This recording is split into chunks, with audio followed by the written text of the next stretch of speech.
we just need to come together truly and figure this shit out. Like, America is so embarrassing right now, and it's so hard to live here.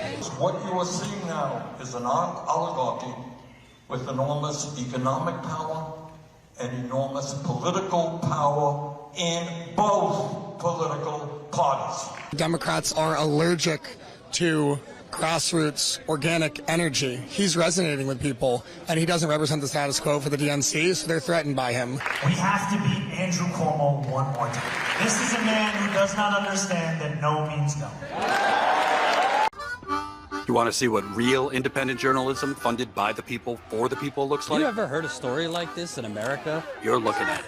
Congratulations for always being somewhere where mainstream media is not. Flint, Michigan. See you in Nevada. Thanks to people like you, we could get the truth. Corporate media, they've been lying to us for years, and you're going straight to the people. You are the man. I'm glad you're here.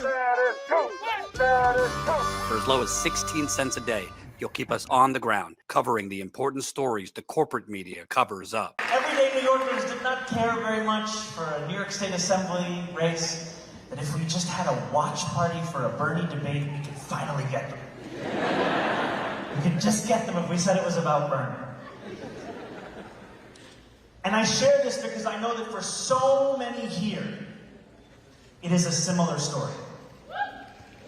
It is a similar story of seeing yourself in a movement, in a campaign, in a politics that you were told for so long was impossible to find.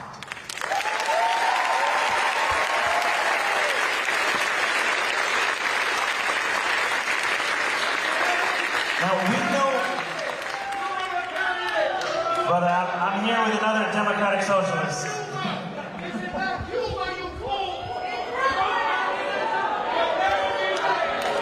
Thank you, my friend.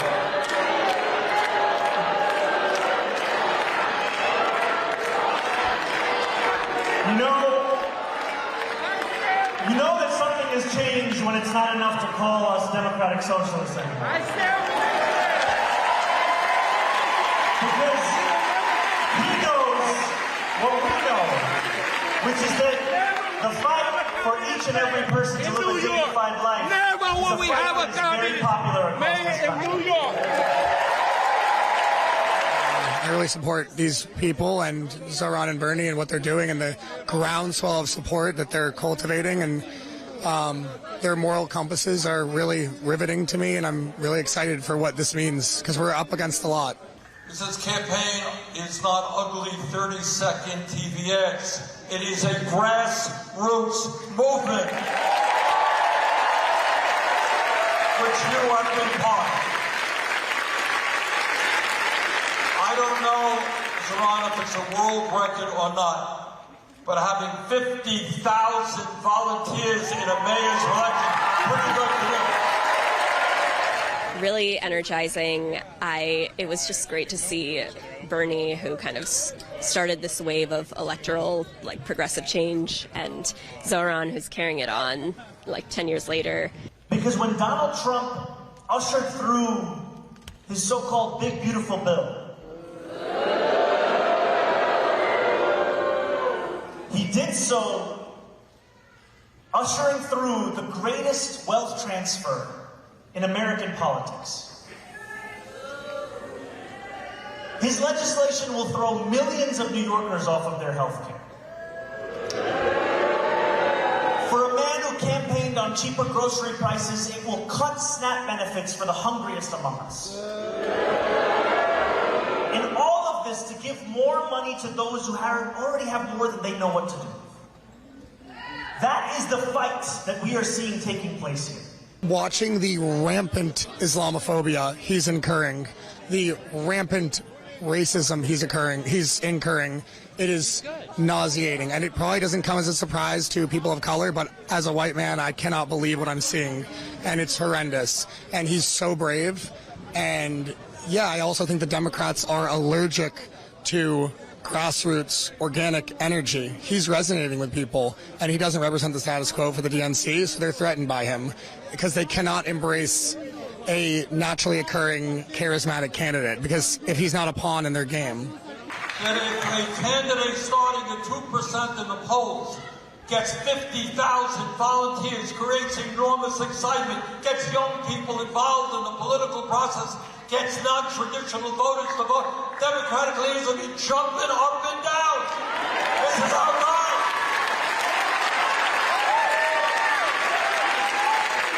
So we got another fight on our hands, and that is the future of the Democratic Party. It feels like, well, Zohran is doing what Bernie did in 2016.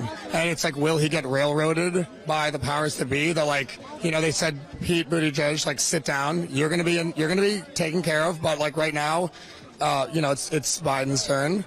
And it's like, yeah, he's going up against blue MAGA, you know, Cuomo and the DNC and the powers that be. And I hope he doesn't meet the same fate that Bernie met. But not to say that Bernie not becoming president of the United States meant that, not that invalidated how much he resonated with so many millions of people, but the way he got played by the DNC is a shame, and I hope it doesn't happen to Zohran. I think that's why we're here today. Are there other candidates that you are this excited about in the past? No. Bernie Maybe Bernie Sanders, and maybe since AOC. Yeah. Like, I've never had this level of hope and like just inspiration from like a political candidate before, and I've never gone out like this to see a political candidate ever. So yeah. What about him excites you also?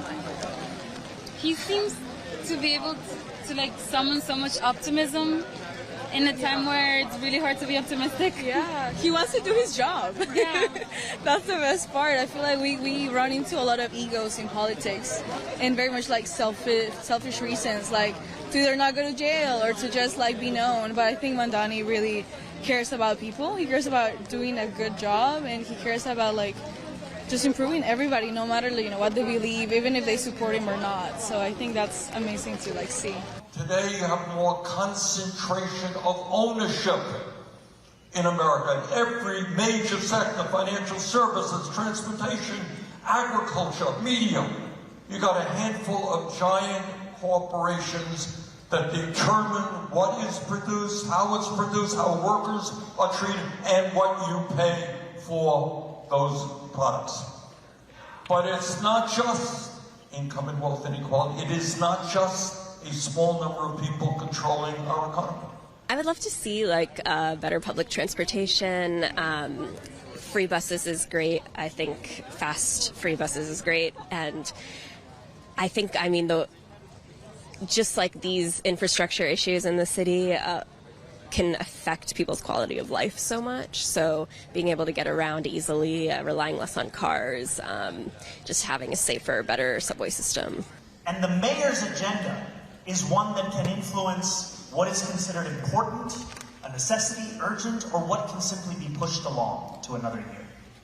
And one critical part of my Albany agenda, it's not just going to be winning the revenue to make buses fast and free, to deliver universal child care. It's not just going to be tackling a broken and inequitable property tax system. I think something that I've noticed that even the Republican Party is coming around to realizing is like the whole America First debate, and how Mamdani is like a breath of fresh air because he knows that, you know, his job is New York first. So I would hope that like everybody gets on that same boat and actually listens and stops with like all of the egos and like the superficial things. So hopefully that can start a deeper and more meaningful debate amongst all of us. What you are seeing now is an oligarchy with enormous economic power and enormous political power in both political parties.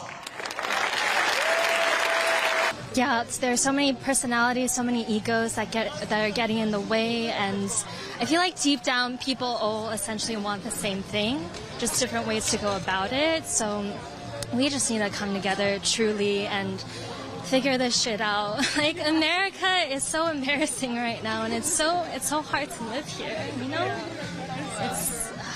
But there's events like this and speakers and leaders like this who give us hope, like true hope, and a glimmer of what the future could hold. I would ask the Democratic Party to listen to the people in their country and the people in the world who are common sense people, and they want to live and let live. 99% of people have the same agenda, the same priorities. We're just misguided. Like this person over here who's screaming Muslims are killing Hindus. He has been, I'm wearing an Armenia shirt because my great grandmother is from there, and he said, Armenians are getting killed by Muslims. Be careful, be careful. And I'm like, you are a misguided person. You have been led to believe that the problems of the world and the problems that you face as an individual are because of this 2 billion people who practice the religion. It's confusion, and it's really heartbreaking, and it's dangerous. When we have a candidate who competed very hard against a number of other people in the Democratic primary, my understanding is you won that primary. Is that correct? My understanding is you are the Democratic Party candidate for mayor of the city of New York, correct? Now, apropos of that question, I find it hard to understand how the major Democratic leaders in New York State are not supporting the Democratic candidate. You're the Democratic incumbent, right? But somehow that Democratic incumbent ran as an independent, and I've heard some scheming things were going on. He was able to somehow retain his seat, and it's almost like deja vu right now with Governor Cuomo. Well, Andrew Cuomo right now, who's you defeated, but he's back as an independent. And I don't know if it's a Democratic Party in New York. It seems like it's going all over the country. I think Seattle, some lady named Wilson is winning and doing great. So how do we make sure that something not like this doesn't happen again, and it's just straight up?